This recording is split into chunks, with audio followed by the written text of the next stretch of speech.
Assalamualaikum warahmatullahi wabarakatuh. Selamat datang di channel Ira Samro. Kali ini aku akan share ke kalian tentang kisah Asiyah binti Muzahim part 2. Penasaran gimana lanjutan ceritanya? So stay tune terus.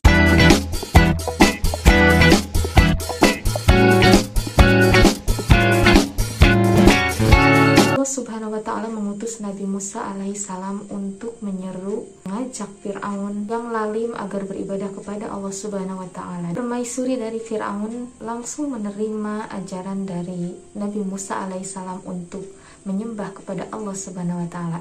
Sedangkan Fir'aun sebaliknya, dia malah menantang, bersikap sombong dan mendustakan ajaran Nabi Musa alaihissalam.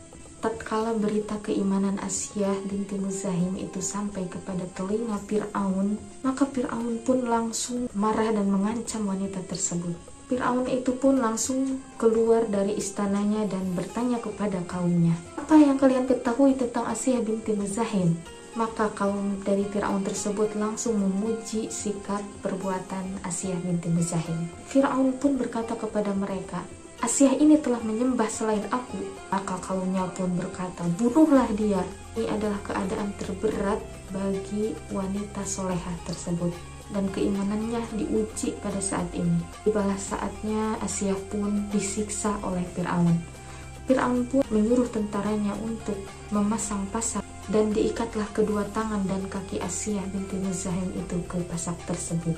Maka Raja Fir'aun itu pun menimpakan berbagai siksaan kepada Asiyah. Kedua tangannya dan kakinya dipaku, dan kemudian di atas punggungnya diletakkan batu yang besar.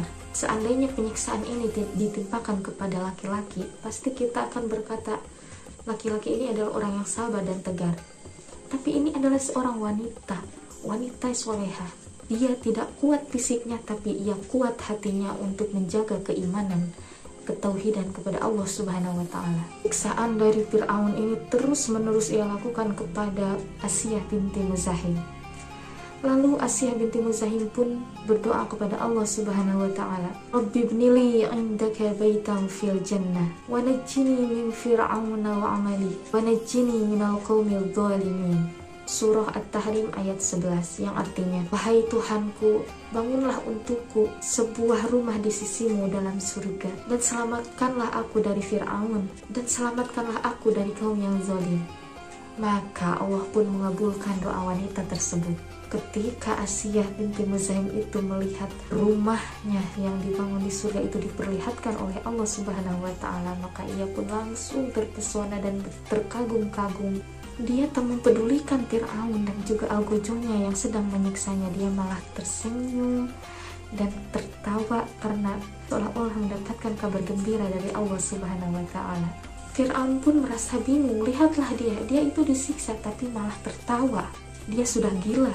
Maka tibalah saatnya siksaan yang paling berat, yaitu meletakkan batu yang sangat besar di atas perut Asiyah binti Muzahim. Akhirnya jiwa yang suci itu pergi ke sang penciptanya untuk menikmati kehidupannya di dalam surga.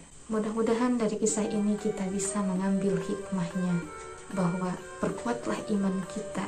Apalagi zaman dulu banyak sekali tantangannya untuk bisa beriman kepada Allah Subhanahu wa ta'ala. Sekian untuk video kali ini. Bila video ini bermanfaat, klik subscribe, like, dan tinggalkan komen dan share ke medsos yang kalian punya. Wallahu a'lam bishawab. Wassalamualaikum warahmatullahi wabarakatuh.